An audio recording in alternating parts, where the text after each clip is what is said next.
محتاجوں کو فقیروں کو یہ دیا کرو تو پھر یہ چیز باقی نہ رہے سا، اور پھر امیروں کے لیے نیکی کمانے کا ذریعہ ہی کوئی نہ رہے۔ وہ تو یہ ذریعہ ہے نا کہ مزدور کی جیب سے 10 روپے لو اور اس کے بعد اس میں سے آپ 2.5% نکال کے اور اس محتاج کو جسے تم نے محتاج بنایا ہے، یعنی عجیب دلیلیں ہیں یہ۔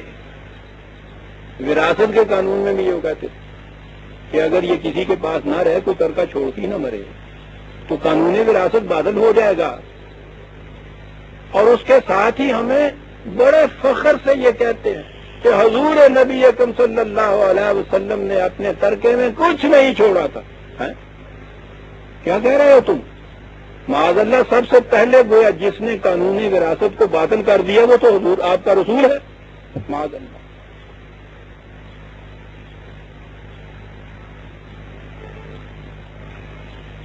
اور ساری چیز تو قرآن نے کئی ماہ طرح تھا، وہ کچھ چھوڑ جائے تو اس کو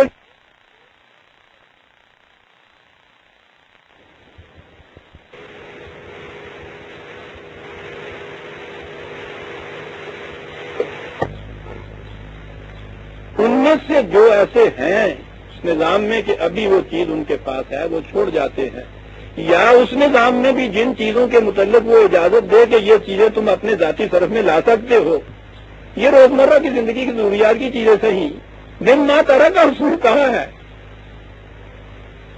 کہ اگر وہ کچھ چھوڑ کر گیا ہے تو اور اس کے لیے پہلی چیز یہ ہے کہ وصیت نہیں کر سکا۔ آپ کو پتہ ہے کہ آپ کے یہاں قرآن نے فرض قرار دیا ہے وصیت کرنا،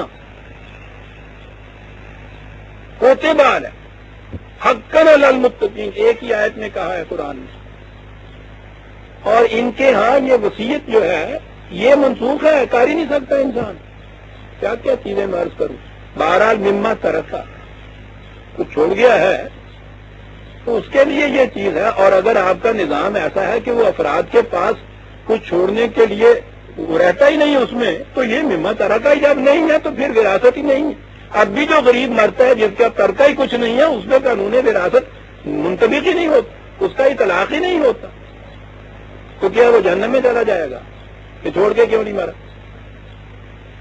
میں یہ عرض کر رہا تھا کہ جب انسان اس دین کو یا اس قرآن کو چھوڑ کے انسانوں کے خود ساختہ چیزوں کی طرف آتا ہے اور پھر اس میں اس کو بھی ساتھ رکھنا چاہتا ہے تو کتنی دشواریاں پیش آتی ہیں ان کو۔ بہرحال اس نے یہ قانون دیا ہے کہ وہ اگر مر جائے، لادنا ہو بہن ہو اس کو ایک نصف دے دیا جائے گا، عورت ہو تو بھائی اس کا وارث ہو جائے گا، ایک سے زیادہ بہنیں ہوں تو ان کے لیے 2/3 ہوگا، اور اگر ملے جلے ہوئے ہوں تو وہی اصول جو اس کا ہے کہ مرد کا حصہ عورت سے دگنا ہوتا ہے۔ یبین اللہ لکم ان تضلوا، یہ چیزیں خدا بیان کرتا ہے واضح طور پہ تاکہ تم ان معاملات میں کنفیوز نہ ہو جاؤ، وضاحت کرتا ہے۔ وہ 3 آیتوں میں وضاحت کرتا ہے قانون وراثت کی، یہ ہزار صفحے کی کتاب اس کے بعد لکھتے ہیں وہ گڑبڑ کرنا۔ واللہ بکل شیء علیم، اور یہ اس نے بنایا ہے جس کو ہر شے کا علم ہے۔ اور یہ جو منسوب کرتے ہیں خدا کی طرف دین، اس کے علم کی کیفیت میں نے عرض کیا ہے نا، معاذ اللہ 4 جماعت کے طالب علم کی نہیں، وہ بٹوں کا سوال جو ہے اس کی حاصل جمع ایک آتی نہیں ہے، اور وہ بکل شیء علیم ہے۔ اللہ اکبر۔ سورہ النساء یہاں ختم ہوتی ہے، سورہ المائدہ شروع ہوتی ہے۔ بسم اللہ الرحمن الرحیم، یا ایھا الذین آمنوا، کیا عظیم چیز ہے صاحب، اس رلے سے ایک چیز کہی ہے، بات لفظ ایک کہا ہے، اور آپ دیکھیے ذمہ داریوں کی ساری کائنات سمٹ کے آ گئی۔ یا ایھا الذین آمنوا اوفوا بالعقود، واہ، رسی کھلی چھوڑ دی جائے، ادھر کا سرا بھی ادھر کا سرا بھی، وہ کھلی چھوڑی ہوئی ہوتی، پابند نہیں ہوتی، دونوں سروں کو ملا کے جب گرا دے دی جاتی ہے تو پھر وہ پابند ہو جاتا ہے۔ اسے عقد کہتے ہیں عربی زبان میں، گرے جمع اس کی عقود آتی ہے، لفظ تو یہی ہے عقد کا ہی۔ اور اس ایک لفظ میں ساری پابندیاں آ گئیں جو آپ کے اوپر وارد ہیں۔ قرآن نے وارد کی ہیں وہ پابندیاں حکومت کی طرف سے وارد ہوئی ہوئی ہیں، آپ نے اپنے اوپر پابندیاں کچھ عائد کی ہیں، اور اسی لیے معاہدہ یا وعدہ سب سے بڑی پابندی یہ ہوتی ہے معاہدے کی، ایگریمنٹ کی اور وعدے کی۔ یہ بڑی بڑی پابندیوں کو تو آپ چھوڑ دیجیے، یہ روز جو آپ کے ہاں ہوتا ہے کہ بھائی 4 بجے وقت مقرر ہے، ٹھیک ہے آ جاؤ گے؟ ہاں جی آ جاؤ گے۔ اول تو وہ وہی اسی وقت ہی گنجائش رکھ لیتا ہے انشاءاللہ کہہ کے،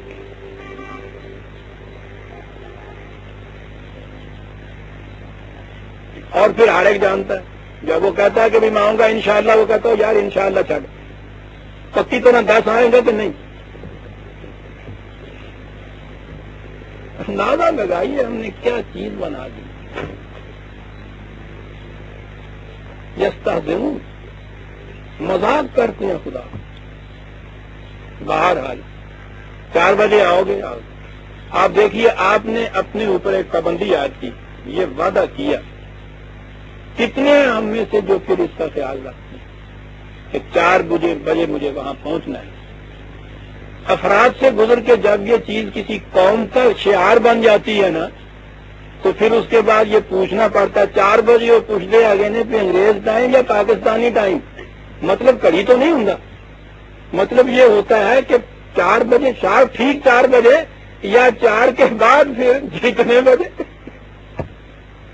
تو پاکستانی ٹائم کہلاتا ہے۔ جس قوم کی کیفیت یہ ہے عزیزان من کہ 2 فرد باہمی رضامندی سے طے کرتے ہیں کہ وہاں 4 بجے پہنچ جانا ہے، اور کوئی سیریسلی نہیں اس لے رہا۔ آپ سوچئے کہ زندگی کے باقی وعدوں میں، معاہدوں میں، ذمہ داریوں میں، حقوق میں یہ قوم پوری اترے گی، یہ افراد پورے اترے؟ کیریکٹر تو ٹرائٹنگ سے بنتا ہے، چھوٹی چھوٹی چیزوں سے کیریکٹر بنتا ہے۔ بڑی چیزیں جو ہیں اس کے لیے تو آدمی احتیاط برتتا ہے کہ ایسا نہ کیا تو بدنامی ہو جائے گی، چھوٹی چھوٹی چیزوں میں احتیاط نہیں برتا، اور کیریکٹر نام اس چیز کا ہوتا ہے۔ کتنے لوگ ہم میں یہ جانتے ہیں کہ یہ جو وعدہ کیا گیا ہے، اور قرآن نے خاص طور پہ یہ کہا ہے کہ یاد رکھو وعدے کے متعلق تم سے سوال کیا جائے گا، خواہ وہ دوست کے ساتھ یہ وعدہ ہی کیوں نہ ہو کہ 4 بجے سنیما جائیں گے، پوچھا جائے گا۔ اس لیے عزیزان من کہ تم نے تو اس کو لائٹلی لیا، اور وہ جو دوسرا ہے جس نے پابندی کر لی ہے عائد اپنے اوپر، آپ دیکھتے ہیں اس کا کتنا حرج ہوا ہے۔ علاوہ اور نقصان کے یہ جو ذہنی کوفت اس کو ہوتی ہے، سارے پروگرام اپنے وہ دوسری طرف رکھ لیتا ہے، اب انتظار میں بیٹھا ہے، نہ کسی اور کام کے لیے جا سکتا ہے، نہ تم آتے ہو وہاں، یہ کیفیت ہوتی۔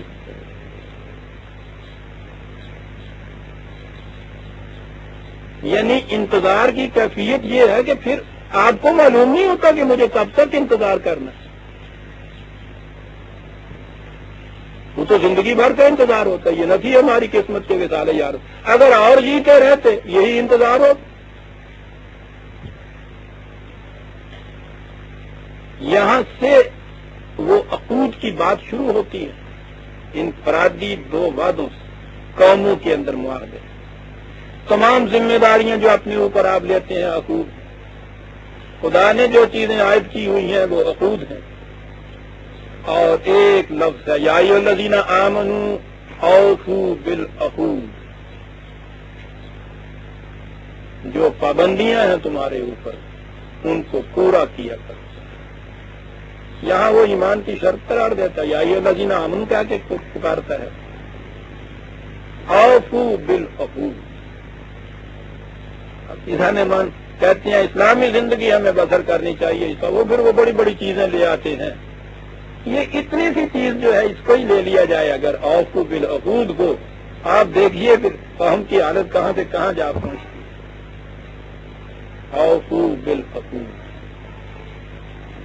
اب اس میں اس نے ان پابندیوں میں عام زندگی میں روزمرہ کھانے پینے کی چیزیں جو پابندیاں ہیں یہاں سے اس نے ذکر چھیڑا ہے، اس لیے کہ اس کے سمجھنے کے لیے کسی ارسطو کے عقل کی ضرورت نہیں. یہ چیزیں تم پہ حرام ہیں، ان کے قریب نہ جانا تم. یہاں سے بات شروع کی. حرام و حلال کے متعلق اس سے پیش تک 2-3 درس ہی ہوئے ہیں، میں بڑی تفصیل سے بیان کر چکا ہوں. یہ آیات بھی اس وقت میں نے ضمناً ان کو بھی کوٹ کر دیا تھا، اس لیے اس وقت اس پہ زیادہ وقت دینے کی ضرورت نہیں پیش آئے گی. احلت لکم بہیمۃ الانعام الا ما یتلی، یہ سارے مویشی جو ہیں چرنے چگنے والے یہ سب حلال ہیں. میں نے عرض کیا تھا نا کہ قرآن کا انداز یہ ہے کہ سب حلال ہیں بجوز ان کے، وہ فہرست حلال کی نہیں دیتا. حلال اس میں سے یہ پابندیاں ہیں تمہارے اوپر، یہ حرام، ان کے قریب نہیں جانا. حلال میں سے تو یہ جو تمہاری مزاج کے مطابق خوشگوار ہو وہاں تو تمہیں اجازت ہے. یہ تمام ہے الا ما یتلی، صرف وہ اس میں سے حرام ہے جو وحی مطلوع کے ذریعے سے حرام قرار دیے ہیں ہم نے. یہ ما یتلی کا لفظ یہ بتا رہا ہے کہ وحی کے ذریعے سے جو حرام قرار دیے ہیں. ابھی وہ آ جاتی ہے بات سامنے اسی اگلی آیت میں، یتلی علیکم غیر محل الصید وانتم حرم. یہ جنہیں حلال بھی قرار دیا ہے، اگر حالت احرام میں حج کے دوران میں اس اجتماع کے اندر تم ہو تو وہاں پھر ان کا بھی شکار نہ کرو. یہاں حج کے متعلق کچھ کہنے کا موقع نہیں ہے، ورنہ میں یہ عرض کرتا کہ عظیم نقشہ قرآن نے قائم کیا تھا پوری انسانیت کو ایک مرکز پر جمع کرنے کے لیے. اس نے یہ ایک پروگرام دیا ہے جسے آپ حج کہتے ہیں، اور وہاں اس اجتماع کو سیریس اتنا بنایا ہے قرآن نے کہ عام زندگی میں بھی جو چیزیں آپ کرتے پھرتے ہیں نا، وہ کہتا ہے کہ وہاں ان سے بھی رکے رہو، ایک مقصد کے اوپر کنسنٹریٹ کرو اپنی توجہ. اور اسی میں یہ چیز ہے کہ وہ کھلا ہوا جنگل یا صحرا جس میں تم وہاں جمع ہو، اب ادھر ادھر جانور پھر رہے ہیں، ان کا شکار کرنا وہ حلال ہے تمہارے لیے. وہاں اگر یہ ڈسکس ہو رہا ہو قصہ کہ پاکستان کے اس ایشو کو کیسے حل کیا جائے اور اس پہ آپ کنسنٹریٹ کر رہے ہو، وہاں سے ہرن گزر جائے اور آپ تیر کمان لے کے اس کے پیچھے بھاگ جائے. اور جیسے ہمارے یہاں ہوتا ہے جی، وہ تو ہرن گزرتا ہے، یہاں ڈبڈی بجے آپ دیکھیے ساری دنیا چلی جاتی ہے. اس نے کہا ہے کہ یہ چیز حلال ہے، طیب ہے، تم ان کا شکار کر سکتے ہو. حالت حرم دیکھو، یہ حلال کے مقابل میں یہ ہیر میم یہ وہی چیز ہے. انتم حرم کے معنی یہ ہے کہ تم نے ایک اور پابندی اپنے اوپر عائد کی ہوئی ہے. احرام کے معنی یہ ہے ایک نئی پابندیاں کچھ عائد کر لینا. آج کی تقریب میں جب آپ جاتے ہیں تو جو روزمرہ کی چیزیں حلال ہوتی ہیں ان میں سے بھی کچھ اپنے اوپر آپ پابندیاں اور عائد کر لیتے ہیں. ولا فسوقا ولا جلالا ولا عرضا، وہ قرآن میں. اسی لیے حالت احرام وہ یہی نہیں ہے کہ یہ کپڑے اتار کے اور ایک چادر یوں لپیٹی تو وہ احرام ہو گیا. ہم نے تو اتنا ہی احرام سمجھا ہے نا. کچھ اور اضافہ کرتے ہو تم اپنی پابندیوں کا، اسے کہتے ہیں انتم حرم کہا ہے. جب تم ان پابندیوں کو عائد شدہ حالت کے اندر ہو تو اس میں ایک پابندی یہ بھی ہے کہ حلال طیب مویشی جس کو حرام نہیں قرار دیا اس کا بھی شکار نہیں کرنا. یہاں آگے ایک چیز آتی ہے، ان اللہ یحکم ما یرید. ہمارے ہاں تقدیر کے مسئلے میں یہ چیز لی جاتی ہے، ان اللہ یحکم ما یرید، جو وہ ارادہ کرتا حکم دے دیتا ہے صاحب. وہ یہ بات نہیں ہے کہ وہ ہر وقت جس طرح سے جو جی چاہتے حکم دیتا چلا جاتا ہے. بڑی عظیم چیز ہے یہ. بنیادی چیزیں یہ آتی ہیں کہ خدا نے یہ جو پابندیاں عائد کی ہیں، اس نے یہ جو قوانین بنا دیے ہیں، یہ کیوں بنائے؟ یہ قانون جو ہے کہ آگ جلاتی ہے، یہ کیوں اس نے قانون بنا دیا؟ پانی نشیب کی طرف بہتا ہے اس سے آپ دیکھتے ہیں سیلاب آتے ہیں. اس نے یہ قانون کیوں بنا دیا؟ اس نے یہ کہا ہے کہ اس کیوں کو تم نہیں پوچھ سکتے. ہمارا ایک بہت بڑا مشیت کا پروگرام ہے جس کے مطابق ہم نے کائنات کو پیدا کیا. اس کائنات میں ہم نے قوانین بنا دیے. وہ قوانین ویسے کیوں بنائے ہیں یہ تم نہیں پوچھ سکتے. یا فلو ما یشاء و یحکم ما یرید، وہاں یہ کیفیت ہے. ہمارا ایک ارادہ تھا جس ارادے کے ماتحت ہم نتھنگ نیس سے، معدوم سے، ایک عدم سے ایک شے کو وجود میں لائے اس کائنات کو. انما امرہ اذا اراد بشیء فیقول له کن فیکون. ہمارے ارادے کی تو کیفیت یہ ہے. وہاں یہ کیوں کا سوال نہیں ہوتا. یہ ہمارا ایک بڑا پروگرام ہے، اس کے ماتحت ہم نے یہ قوانین بنائے ہیں. یہ سمجھ لو کہ یہ ایسے قوانین ہیں، یہ بدلے نہیں جائیں گے. آگ جلاتی کیوں ہے؟ ہمارے پروگرام کی ایک کڑی ہے اس کے اندر. نہ ہم نے کسی سے مشورہ کیا، نہ مشورے کی ضرورت تھی. اس کے مطابق یہ ہم نے جو بنائے ہیں قوانین، اس میں یہ ہے عزیزان من یفعل ما یشاء و یحکم ما یرید. اور جب وہی قوانین یہاں نافذ کر دیے ہیں تو کہا کہ ہم نے بنا دیے، اب ہم انہیں بدلیں گے نہیں. اب یہ نہیں ہوگا کہ جس وقت جی چاہے ہمارا پانی سے کہہ دیں نشیب کی طرف جاؤ، کبھی کہہ دیں کہ تم اوپر کی طرف چڑھ جاؤ.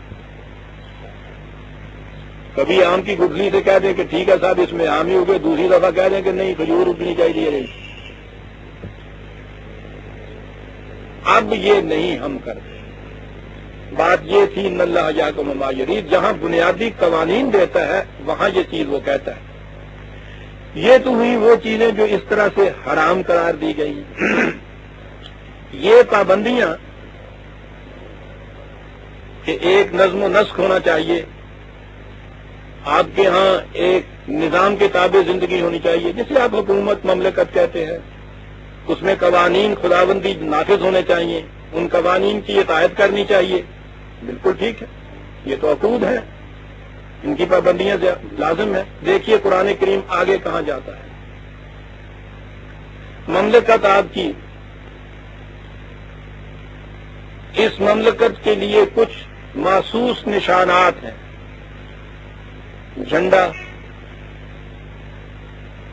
اس کی حیثیت کیا ہوتی ہے؟ ایک بانس، اس کے اوپر ایک کپڑا، بس. لیکن وہ بانس اور کپڑا تو ایک طرف رہا، اس کی تصویر بھی جب آپ کے سامنے آتی ہے تو آپ کو کھڑا ہونا پڑتا ہے.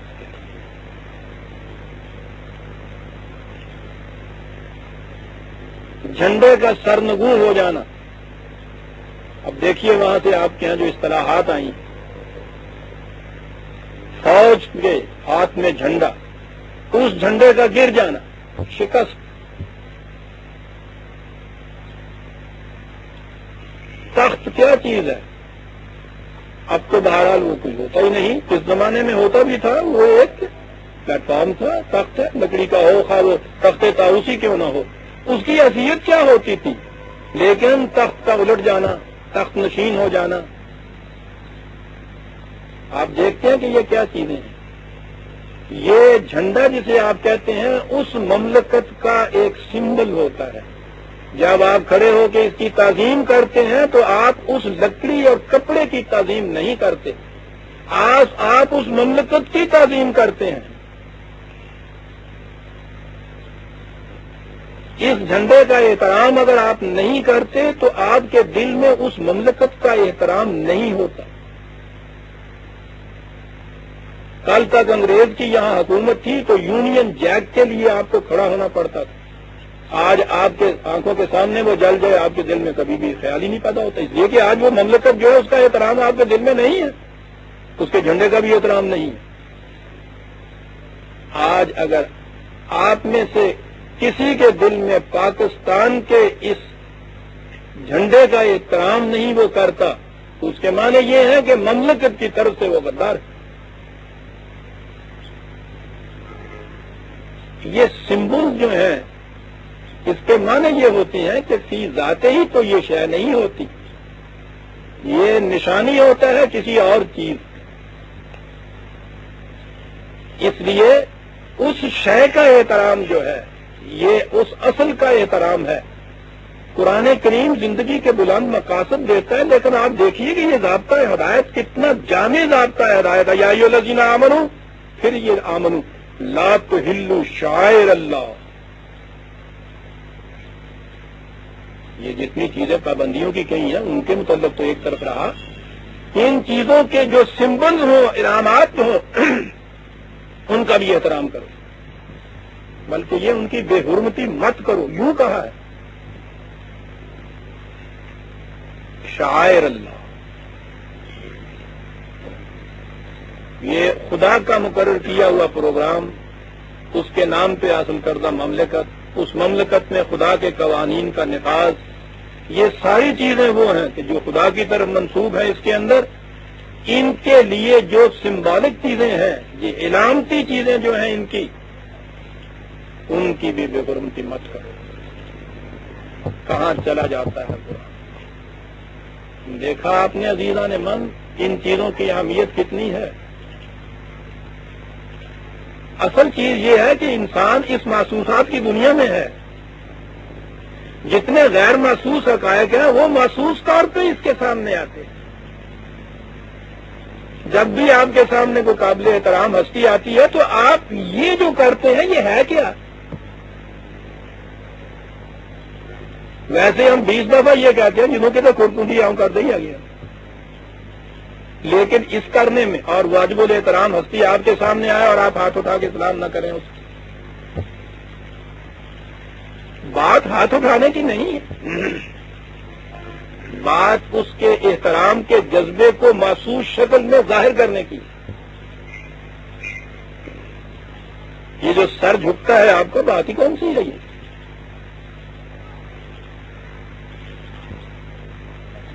انسان کے اندر جو جذبات پیدا ہوتے ہیں ان کا اظہار آپ کے بدن کی محسوس حرکات میں ہوتا ہے۔ یہ ایک بہت بڑا فلسفہ ہے، فلاسفی آف پیراللزم اسے کہتے ہیں۔ جذبات کے متوازی حرکات انسان کے جسم کی، اور یہ بڑی غیر شعوری طور پہ ہوتی ہیں۔ آپ کسی مقرر سے کہیے کتنا ہی بڑا وہ آتش نوا کیوں نہ ہو کہ صاحب تقریر کیجئے، لیکن کوئی حرکت نہیں ہونی چاہیے آپ کی، نہ چہرے کی، نہ ہاتھ کی، نہ جنبش کوئی۔ 5 منٹ کے بعد بیٹھ جاتا ہے۔ بیک وقت دو قوتیں اندر کار فرما ہوتی ہیں، ان کے اندر توازن متوازی جسے کہتے ہیں وہ چیز نہیں رہتی ان میں۔ بیان کرتا ہے زبان سے جذبے کو، ان کے اظہار کے جو محسوس ذرائع ہیں ان کو روکنا پڑتا ہے، اس کو چل ہی نہیں سکتا۔ تعظیم کے لیے سر جھکتا ہے، ہاتھ اٹھتے ہیں۔ یہ جتنی چیزیں قوانین خداوندی کے لیے جو چیزیں آپ مملکت کی شکل میں قائم کرتے ہیں، اس کے محسوس مظاہر جو ہیں ان کا احترام قرآن سکھاتا ہے۔ ان کی فی ذات ہی کوئی حیثیت نہیں ہوتی۔ کعبہ ہے کیا؟ پتھروں کی ایک عمارت سی ہے، یہی ہے نا، لیکن وہ آپ کے ہاں جو عالمگیر انسانیت کی برادری بناتا ہے قرآن، اس کا وہ مرکز محسوس ہے۔ دارالخلافہ ہوتا کیا ہے؟ جیسے اور شہر ہیں وہ دارالخلافہ ہوتا ہے۔ اب تو ذرا لڑائی کے ڈھنگ بدل گئے، ورنہ دارالخلافے کا فتح ہو جانا، مملکت کا فتح ہو جانا، کیپٹل سے وہ اس کا مرکز ہے، کعبہ جسے آپ کہتے ہیں۔ وہاں جو مناسک عام طور پہ آپ جنہیں کہتے ہیں طواف وغیرہ، وہ محسوس حرکات ہیں آپ کے دلی جذبات کی ترجمانی کے لیے۔ اسی لیے قرآن نے حج اور اس کے مناسک کے متعلق یہ چیزیں کہی کہ وہ شعائر اللہ ہیں۔ لا تحلوا شعائر اللہ، اس میں ایک اور چیز ہے ولا الشہر الحرام، پھر وہی حرمت، وہی پابندی والی بات آ گئی۔ جنگ کے لیے قرآن نے جو تعلیم دی ہے وہ یہ کہ جنگ معمول وہی چیز نہیں ہے انسانوں کا کہ وہ آپس میں لڑتے رہیں۔ یہ ظالم کے ظلم کو مٹانے کا آخری حربہ ہے۔ جب وہ کسی طرح سے باز نہ آئے اپنے جور و تعدی سے، فرد ہو یا دوسری قوم ہو، تو اس وقت پھر قوت کے استعمال سے اس کو روک دیا جائے اس کے ظلم سے، اسے جنگ کہا جاتا ہے۔ اور قرآن نے یہ کہا ہے کہ یہ جنگ جاری رکھنی پڑے گی حتی تزول حرب اوزارا، اس وقت تک جب تک خود لڑائی اپنے ہتھیار نہ رکھ دے۔ یعنی دشمن تو ایک طرف رہا، دنیا میں جنگ ہی اپنے ہتھیار رکھ دے۔ انسانوں کی سطح اتنی اونچی ہو جائے، صلاحیتیں اتنی بیدار ان کی ہو جائیں کہ پھر ظلم و ستم کو روکنے کے لیے قوت کی ضرورت ہی نہ پڑے۔ لیکن اس سے پہلے تو بہرحال جنگ کی ضرورت ہوگی۔ اس میں بھی اس نے ایسا کیا ہے کہ اس میں اس قسم کے بریک لگائے ہیں کہ جنگ کے جذبے جو ہیں وہ ٹھنڈے پڑ جائیں۔ جنگ کا جذبہ بیدار رہتا ہے کنٹینیوسلی جنگ ہونے سے، مسلسل جنگ ہونے سے۔ جنگ میں سیز فائر کر دیجئے اور اس کے بعد پھر دوبارہ جنگ لڑیے، آپ دیکھیے گا اس پچ پر لانے کے لیے جذبات کو بڑی مشکل پیش آئے گی آپ کے لیے، کیونکہ وہ چاہتا نہیں ہے کہ مسلسل خونریزی رہے انسانوں میں۔ اس نے یہ پابندی عائد کی کہ سال میں قرآن میں 4 مہینے کا ذکر ہے کہ ان میں جنگ بند ہونی چاہیے اور امن ہونا چاہیے ملک کے اندر آنے جانے والوں کے لیے، مسافروں کے لیے۔ لوٹ مار بھی بند ہونی چاہیے، صرف جنگ ہی بند نہیں ہے۔ یہ حج کی تقریب کے سلسلے میں ہی یہ کہا گیا ہے۔ 3 مہینے تو یہ ہیں، یہ شہر الحرام جن کو کہتے ہیں، ذی-قعد، ذی الحج اور یہ محرم، یعنی ایک حج سے پہلے کا مہینہ، ایک حج کا مہینہ، ایک حج کے بعد کا مہینہ، تاکہ یہاں آنے میں اور جانے میں امن بھی رہے، جنگ بھی نہ رہے۔ میں شاید بتا چکا ہوں آپ کو کہ یہ حج جو تھا یہ تو ایک اینوئل جو ہے آپ کے ہاں آل ورلڈ مسلم کانفرنس، اور اس کے علاوہ یہ چھوٹی چھوٹی کانفرنسوں کی بھی ضرورت آپ کو پڑے گی اس مقصد کے لیے، اسے عمرہ کہا جاتا ہے۔ یہ جو اب عام طور پہ یہاں سے لندن جاتے ہوئے واپسی پہ آتے ہوئے رستے جو ایویں لنگ دے ہیں کاروں نے، جی ہاں، وہ چونگے دا کہتے اگر پنجابی میں ادو آیا سی، میں کہ رستے چ عمرہ بھی کر رہی جاواں۔ عام طور پہ یہ ہمارے ہاں کے سرکاری افسر جو ہے وہ ان کے لیے یہ بہت کچھ ہوتا ہے۔ کہاں گیا تھا جی؟ وہ کانفرنس کی ایک وہاں اس کی اٹینڈ کرنے گیا تھا، پھر کہنے لگا جی الحمدللہ اللہ تعالیٰ نے بڑا فضل اور رحمت کی، میں آتے ہوئے پھر عمرہ بھی کر رہا ہے ادھر سے۔ ٹھیک ہے جی، یہ سال بھر میں جو ذیلی کانفرنسیں آپ کے یہاں کی ہوں گا، ایمرجنٹ میٹنگ ان کی، اسے عمرہ کہا جاتا ہے۔ خیر، عربوں کے ہاں اس زمانے میں یہ 2 حج ہوتے تھے۔ ایک تو یہ تھا حج اکبر، جو گیدرنگ مرکزی گیدرنگ ہوتی تھی ساری سال کے بعد، اور ایک چھٹے مہینے میں سال میں دوسری دفعہ وہ ہوتا تھا، وہ رجب کے مہینے میں ہوتا تھا، وہ اسے عمرہ کہتے تھے۔ ایک رجب کا مہینہ بھی شہر حرام کے اندر ہے۔ یوں یہ 4 مہینے ہیں جس میں جنگ بھی منع ہے اور لوٹنا کسوٹنا بھی منع تھا۔ ان کے متعلق بھی قرآن نے کہا ولا شہر الحرام، ان کا بھی یہ احترام کرو تم۔ لیکن یاد رہے کہ یہ احترام تو ریسیپروکل ہوگا نا، یعنی جو فریق مقابل ہیں آپ کے معاہدے کی روح سے وہ بھی ان کا احترام کریں تو جب بند ہوگا نا۔ یہ تو یہ صورت نہیں ہے نا کہ وہ تو یہ کہیں کہ نہیں صاحب ہم تو لڑتے رہیں گے اور آپ کہیں کہ نہیں صاحب ہم تو اس مہینے میں نہیں لڑ سکتے، تو اس کے بعد پھر پتا ہے جو کچھ ہوگا۔ وہ چاہتا یہ ہے کہ بین الاقوامی قانون ایسا بنے، انٹرنیشنل ٹریٹی اس قسم کی ہو قوموں کے درمیان کہ فلاں فلاں مہینے میں سال میں کہیں جنگ نہیں ہوگی۔ یہ قانون بنا دیجیے، آپ دیکھیے ویتنام کی جنگ کس طرح ختم ہو جاتی ہے۔ ولا الشہر الحرام، پھر یہ چیزیں اس اجتماع میں، بہت اجتماع بڑا ہوتا تھا. میں نے عرض کیا تھا حج کے سلسلے میں کہ وہ وادی غیر ذی زرع، وہاں کے لوگوں کو کچھ نہیں ملتا، وہاں ہوتا ہی کچھ نہیں تھا. وہاں جو لاکھ آدمی جمع ہو جائے وہ کھائے گا کہاں سے؟ تو انہیں یہ کہا تھا کہ اپنے کھانے کا انتظام خود کیا کرو، اپنے ساتھ کچھ لے جایا کرو جانور، اور دوسرے لوگوں سے کہا کہ وہاں جو لوگ اتنے آئیں گے ان کے لیے کچھ تحفے بھیجا کرو یہاں سے. انہیں کہا جاتا ہے، یہ جو ہدیہ ہوتا ہے نا قرآن میں آیا جس کے معنی قربانی پھر کر لی جاتے، یہ وہ تحائف ہیں ان لوگوں کی طرف سے جو خود نہیں وہاں جا رہے لیکن وہاں جانے والوں کے لیے وہ یہاں سے بھیجتے ہیں. ولل ہدیہ ولل قلائد، یہ قلائد لوٹ مار عام ہوتی تھی اس زمانے میں، وہاں کچھ محفوظ ہی نہیں ہوتا تھا. حج کا احترام وہ لوگ کرتے تھے، ایک قومی تہوار تھا، وہ لوٹ لیتے تھے اور وہ کہتے تھے صاحب ہمیں یہ معلوم نہیں تھا کہ یہ حج کے متعلق یہ سلسلہ ہے، یہ جانے والے ہیں. اس لیے انہوں نے آپس میں یہ طے کیا کہ بھئی حج کے لیے جو جانور بھیجے جائیں، جو ہدیے بھیجے جائیں، وہ انہیں کوئی نشانی باندھ دی جائے ان کو. تو وہ ان کے گلے میں ایک گانی سی ڈال دیتے تھے جیسے مولوی ڈالتا ہوں، ایک نشانی کے طور پہ. یہ جو چیز تھی اسے قلائد کہتے ہیں، قلادہ کہتے ہیں جو گلے میں رسی ڈالی جاتی ہے. یہ جانور کے گلے میں، جو مویشی کے گلے میں رسی ہوتی ہے اسے قلادہ کہتے ہیں. ضمناً یہ تقلید کا لفظ وہیں سے نکلا ہوا ہے.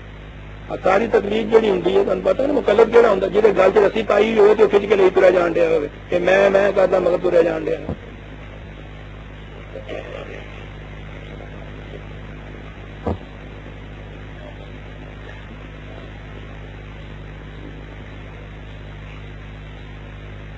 عزیزان من، قرآن نے جو ان چیزوں کے متعلق کہا تھا کہ یہ باعث ذلت انسانیت ہے، آپ دیکھتے ہیں کہ جب ان لفظوں کے معنی سامنے آتے ہیں استضاء کی ہنسی آ جاتی ہے بے ساختہ ہمارے ذہن میں. یہ ہے قرآن. تقلید کو اس لیے اس نے باعث تحقیر انسانیت کہا تھا. یہ کوئی انسانیت ہے کہ تم اپنے گلے میں خود رسی ڈالو. ایک تو ظالم کی رسی تھی نا، اس رسی کے متعلق تو ہر وقت تمہارے ذہن میں تھا کہ جس وقت جیتا ہے میں پھینک دوں.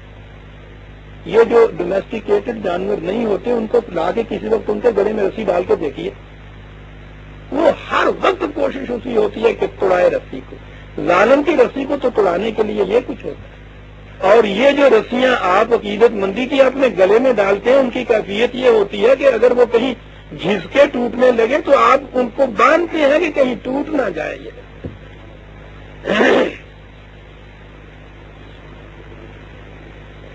لفظ قلائد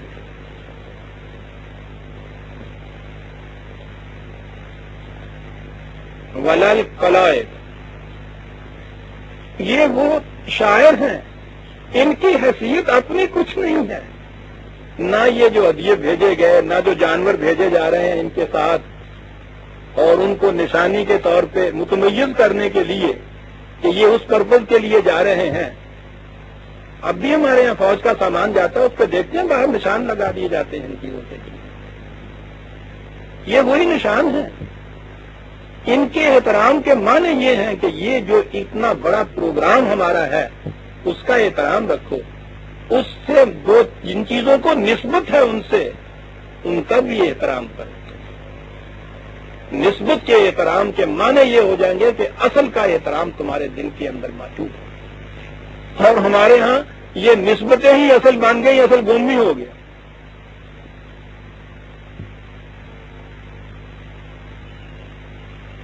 ولل قلائد ولا آمین بیت الحرام، اور یہ جو کعبے کی طرف جانے کا ارادہ کرنے والے یہ قافلہ در قافلہ لوگ جا رہے ہیں، ان کا بھی احترام کرو.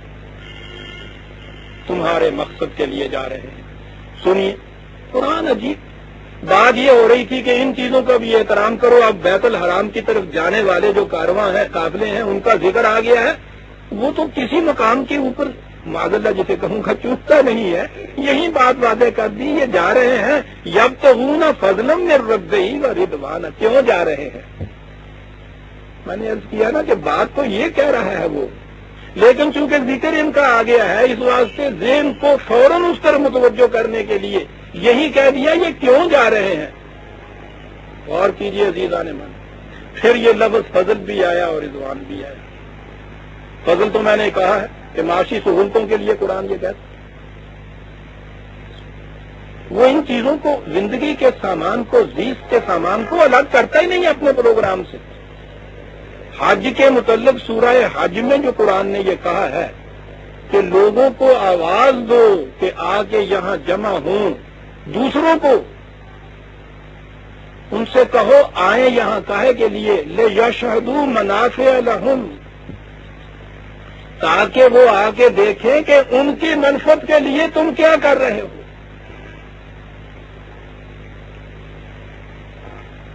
کیا بات، اپنی منفعت کے بھی سامان یہ دیکھیں گے اور انسانیت کی منفعت کے لیے جو کچھ کیا جا رہا ہے اس کی بھی ایگزیبیشن وہاں ہوگی کہ وہ دیکھیں کہ تم ان کے لیے کیا کر رہے، ان کی منفعت کے لیے.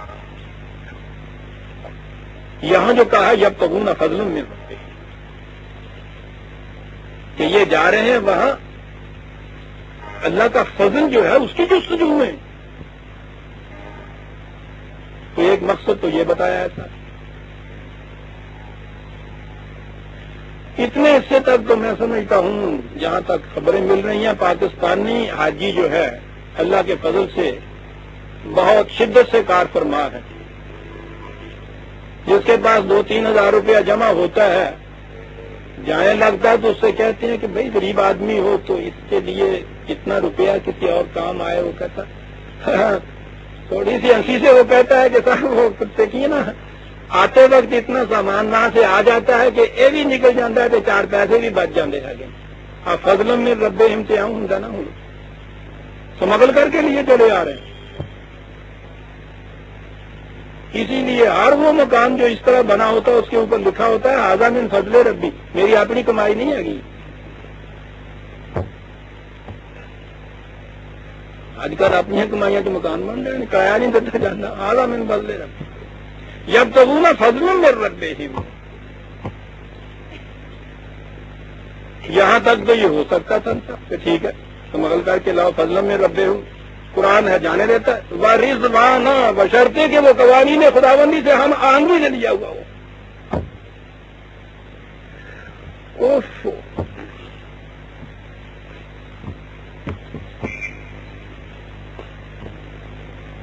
رضوان جس کے معنی ہم خدا کی خوشنودی کر لیا، پتہ نہیں ان الفاظ کے معنی سے کہاں بات پہنچی. وہ خالص ذہنی بات رہ گئی تو وہاں گئے احرام باندھا چکر لیے، وہ پہاڑیاں نہیں ہیں 2-4 وہاں عرفات میں جا کے جمع ہو گئے، وہاں جا کے 2-4 بکرے ذبح کیے.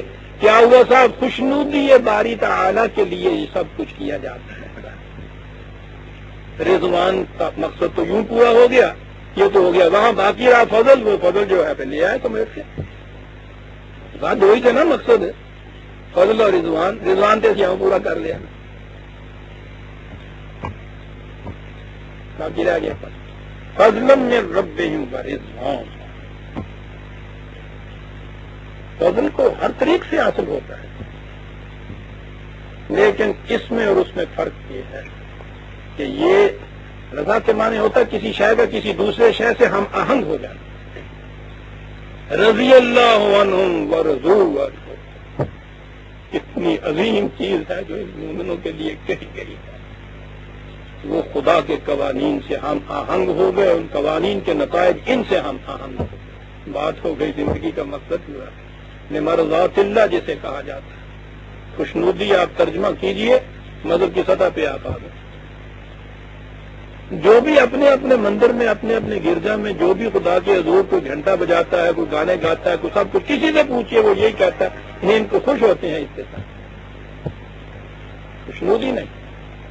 ورضوان یہاں تک پابندی تھی. وَإِذَا بات آگے بڑی دور چلتی ہے. وَإِذَا حَلَلْتُمْ فَاصْطَادُوا 2-4 منٹ میں ختم کر دیتا ہوں بیٹا عزیزان ایمان. وَإِذَا حَلَلْتُمْ فَاصْطَادُوا وہ جب پھر یہ پابندیاں ہٹ جائے عام زندگی کے اندر آ جاؤ تو ٹھیک ہے، پھر وہ شکار وغیرہ والی بات جو ہے وہ تو وہاں تک تھی. بات یہاں تک آ رہی کھانے پینے کی چیزوں کی بات آ رہی ہے، پھر درمیان میں ایک چیز آ گئی، وہ تو یہ جو انسانیت کی دنیا ہے نا، تبھی دنیا سے آگے اخلاق کی دنیا، اقدار کی دنیا، کہیں نظر انداز ہی نہیں اس کو کرتے۔ وَلَا يَجْرِمَنَّكُمْ شَنَآنُ قَوْمٍ أَن صَدُّوكُمْ عَنِ الْمَسْجِدِ الْحَرَامِ أَن تَعْتَدُوا۔ دیکھو 13 سال مکے کی زندگی میں انہوں نے ان کو ستایا، اس بری طرح سے ستایا، وہاں سے نقل مکانی کیا، مدینے میں آ گئے، ہر سال قریباً لشکر جلاد لے کر ان کے پیچھے، سن 7 ہجری تک تاوقع کہ مکہ فتح نہیں ہو گیا، ایک دن انہوں نے چین سے نہیں قریش نے بیٹھنے دیا۔ مکہ فتح ہوا، حج سن 9 ہجری میں فرض ہوا، پہلا حج کرنے کے لیے یہاں گئے۔ اب یہ مکہ یا کعبہ یہ تو ان لوگوں کا بھی تو مرکز تھا، اس سے پیشتر یہ سارے لوگ وہاں آئے کہ جنہوں نے 23 سال یا کم از کم 20 سال تک مسلسل ان لوگوں کو ہر قسم کی اذیتیں پہنچائی، ہر قسم کی دشمنی، لیکن فتح مکہ کے بعد انہوں نے سرنڈر کیا، آ گئے اس اسلام کے لیے۔ یہ میں سمجھتا ہوں پہلی دفعہ تھی کہ جب پھر آمنا سامنا ان کا آپس میں یہ ہوا، اس طرح سے آمنا سامنا ہونے سے 20 برس تک جنہوں نے اس قدر تیروں سے نہ سے چرکے ان کے لگائے ہوئے ہوں، وہ زخم کیوں نہیں ہرے ہو جائیں؟ اب یہ فاتح کی حیثیت سے وہاں ہے کعبے کے اندر، غالب کی حیثیت سے ان کی حکومت ہے، اس کے تابع وہ لوگ آ رہے ہیں۔ یہ چیز انسانی تو ہے، جذبہ بیدار ہو سکتا ہے اس انتقام کا۔ انہوں نے حدیبیہ میں نبی اکرم صلی اللہ علیہ وسلم صحابہ کرام کے ساتھ آئے تھے، عرب کے قومی معمول کے مطابق بھی ہر قبیلے کو اجازت تھی کہ وہ آ کے حج میں شریک ہو جائے، قریش نے ان کو منع کر دیا کہ تمہیں ہم نہیں آنے دیں گے، اب بغیر کعبے کو چھوئے ہوئے یہ واپس انہیں آنا پڑا تھا۔ یہاں تک انہوں نے ان کو بندشیں کی تھیں، آج یہ وہاں غالب فاتح کی حیثیت سے اپنی حکومت کے زیر تمام یہ حج انعقاد ہو رہا ہے۔ آج وقت تھا کہ یہ کہتے کہ انہوں نے ہمیں 20 سال تک یہاں نہیں آنے دیا، ہم انہیں نہیں آنے دیں گے، حق پہنچتا تھا۔ ذکر یہ ہو رہا ہے، کہا ہے لا یجرمنکم شنآن قوم ان صدوکم عن طاعتہ، کسی قوم کی دشمنی تمہیں اس پہ آمادہ نہ کر دو کہ تم وہی کچھ کرنے لگ جاؤ جو انہوں نے تمہارے ساتھ کیا تھا۔ اللہ دیکھ رہے ہیں کس مقام پہ لے جاتا ہے۔ تو بات حج کے احرام کی ہو رہی تھی، وہاں کے شکار کی ہو رہی تھی، لیکن فوراً یہ چیز یجرمن، یعنی یہ جرم ہو جائے گا اگر تم نے ایسا کیا تو۔ شنآن قوم کہہ کے واضح کیا کہ یہ ٹھیک ہے، ہم تسلیم کرتے ہیں کہ بڑی دشمنی تھی ان کی تمہاری، لیکن نہیں، مقصد تو یہ تھا کہ یہ اس قابل نہ رہیں، اتنی قوت ان کی توڑ دی جائے کہ کسی مظلوم پہ ظلم نہ کریں۔ وہ قوت ان کی ٹوٹ گئی ہے، بات ختم ہو گئی، اب ان سے اس انتقام کے کوئی معنی نہیں۔ لہذا یہ یاد رکھنا، یہ آئیں گے تمہارے سامنے، آئیں گے، ایک ایک کو دیکھ کے تمہارے دل میں یہ جذبات انتقام بیدار ہو جائیں گے۔ قطعاً نہیں، جرم ہوگا، یاد رکھو، ایسا نہیں کیا جا سکے گا۔ مت آگے تعاونوا علی البر والتقوی، یہی بات نہیں، دنیا کے کسی گوشے سے کہیں آواز اٹھے جہاں بر و تقوی کی بات ہو رہی ہو، تعاون کرو تم اس کے ساتھ، ولا تعاونوا علی الاثم والعدوان، اسم و عدوان کی جو باتیں ہیں ان میں تعاون نہیں تم کر سکتے۔ واتقوا اللہ، قوانین خداوند کی نگہداشت کرو، ان اللہ شدید العقاب۔ باقی رہا یہ کہ صاحب ان جرائم کے متعلق ان کی باز پرس، ان کا مواخذہ، ان کا نتیجہ ہم پہ چھوڑ دو، وہ ہم بھگت لیں گے، تم اپنی سطح سے نیچے مت گرو، تمہارے لیے یہ چیز نہیں ہے۔ سورہ المائدہ کی دوسری آیت ہم کر چکے عزیزان ایمان، تو جی ہاں تیسری آیت سے ہم آئندہ لیں گے۔ ربنا تقبل منا انک انت السمیع العلیم۔